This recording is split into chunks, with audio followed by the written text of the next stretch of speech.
What's up guys, welcome back to McLaren Media, your home for everything cars, photography and videography. You join me in my Mark 6 Fiesta because in today's video I'm going to be showing you how to switch out the radio.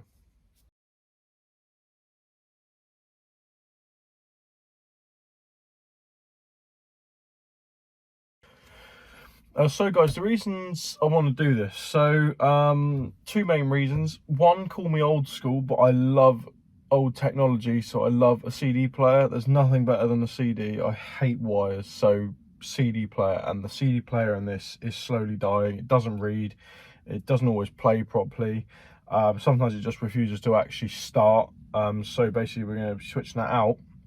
And second of all, I just don't like the way this old stereo looks in here. As much as I like an old stereo in a car, this one looks too cheap for me. So I'm going to show you what I bought.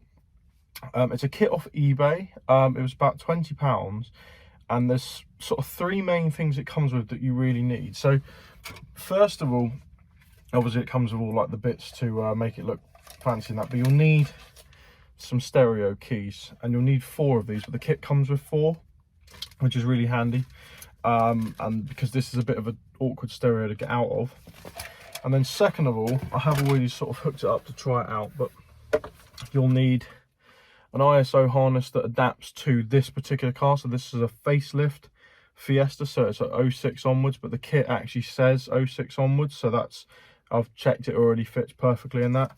It comes with a fascia panel, which is this grey surround here, which is the one that fits into this gap. And that's really what comes with the kit that you need, but obviously you will as well need a aftermarket stereo, which I have out of my old Fiesta, so that's no bother. But basically, first step, let's get the old one out. So like I said, this is a bit fiddly, but you basically want to put the stereo key, in that way round. And you're looking to sort of disengage a spring sort of mechanism. That it's a very fiddly system. I think that's it there. Nope. One of the worst stereos I've ever come across in terms of getting it out.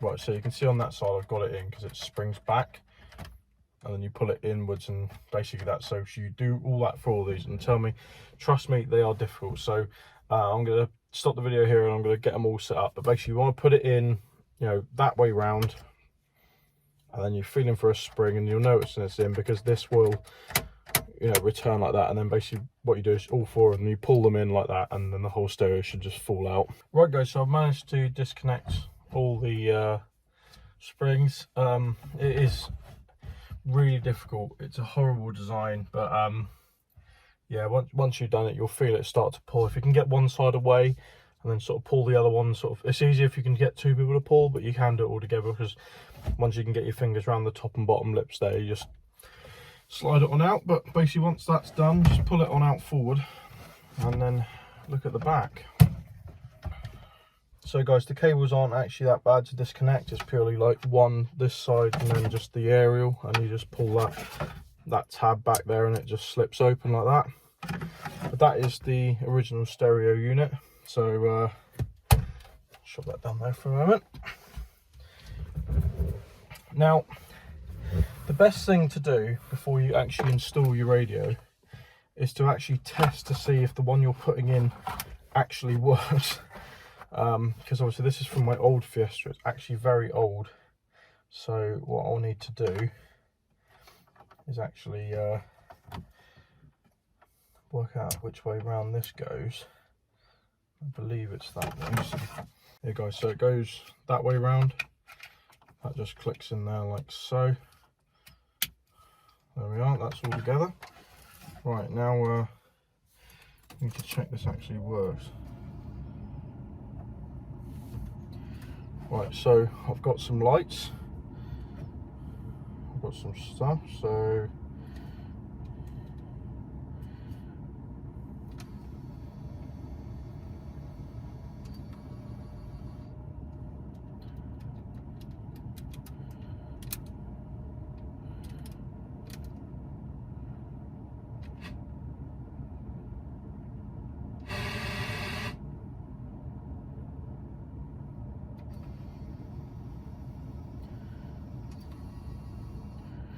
Right, so we're looking promising. It's actually working, so that's good. So what we'll do, we'll switch the car off now. And you want to make sure the stereo actually turns off with the ignition, because if it doesn't, then you've got a problem. This will drain the battery very quickly. So now let's put the stereo antenna on, basically. That's for your radio. And then, well, let's see if we can get this back in the dashboard. Guys, I just want to show you sort of like how you actually go about installing the fascia panel. So once you pulled that whole thing out, you're going to need one of these, because it basically holds the stereo in. This is what's known as a single DIN, because it's just one stereo piece. A double DIN is like a big screen almost, or sort of like what the standard stereo kind of is, because it takes up both slots. But majority of these are universal for a lot of cars. I'd say 99% of cars, these stereos are all universal fit. So as long as you've got the correct fascia panel, which is what this is, and you just basically squeeze it in like that, the stereo then slides in to the gaps. So what I'm going to do now is wire it all up. I've checked it works. Obviously, you know, that's the second part of the stereo DIN. That sort of sits in there like that, and then yeah, we'll see how this goes, guys. So we'll see what it looks like in a second. I'll wire it all up and put it together, and I'll come back to you. So guys, this is it, fully installed in the car. If you're wondering why it's red, it came out of my old Fiesta. I used to have a 1.4 Z-Tech years ago as my second car. But I'm keeping it red. I might touch it up a bit because it is a bit worn. If I from memory, the reds don't actually match. No, they don't. But basically, it's because the stereo font and all that, and the lighting is red. But basically, you haven't already noticed on this channel, everything else is red. My badges, my vents, you know, the stuff like that. It's all red in here. So it kind of goes with the, you know, the old vibe of the car. So that is it installed. It works. In terms of the kit, it's all right. It is cheap, you know, for what it is, £20 off eBay. I'll put the link in the description. Overall, I'd give it probably maybe only a 5 or 6 out of 10. And the reasons for that is, I mean, yes, it's got the ISO harness, and yes, it comes with some stereo keys for it, so it's a good all-round kit. The problem is this fascia panel is universal fit with like the Mondeo and the C-Max, and I think the Ford Fusion of the time. So this is sort of like the 2006 era.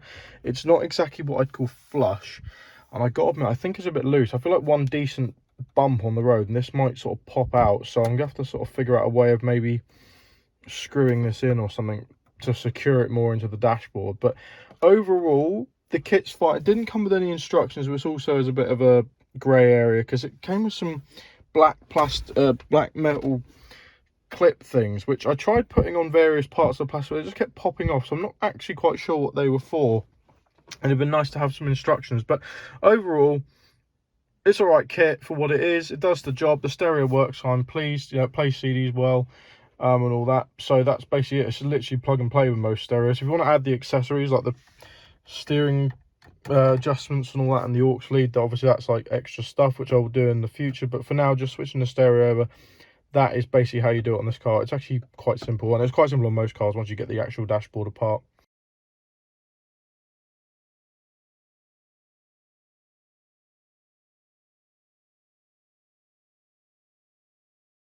But there you go, guys. That is changing the stereo on my MK6 Fiesta. I'm really pleased with how it's gone. Sounds great. You know, it works with the speakers really well. The sound system in this car is actually really good. The speakers are actually quite nice. But basically, yeah, that is it really. So I hope you've enjoyed the video, guys. I hope you found it informative. Obviously, I'll be making more videos on this car in the future, because there's some things I need to do to it still to sort of get it roadworthy still. Even though it's back on the road, it's still not perfect. But as always, guys, hope you've liked the video. Please don't forget to hit that like, because it really helps the algorithm, helps my channel out and all that sort of stuff. Don't forget to consider subscribing so you can see more content like this in the future. And I will see you in my next video, guys. Thanks.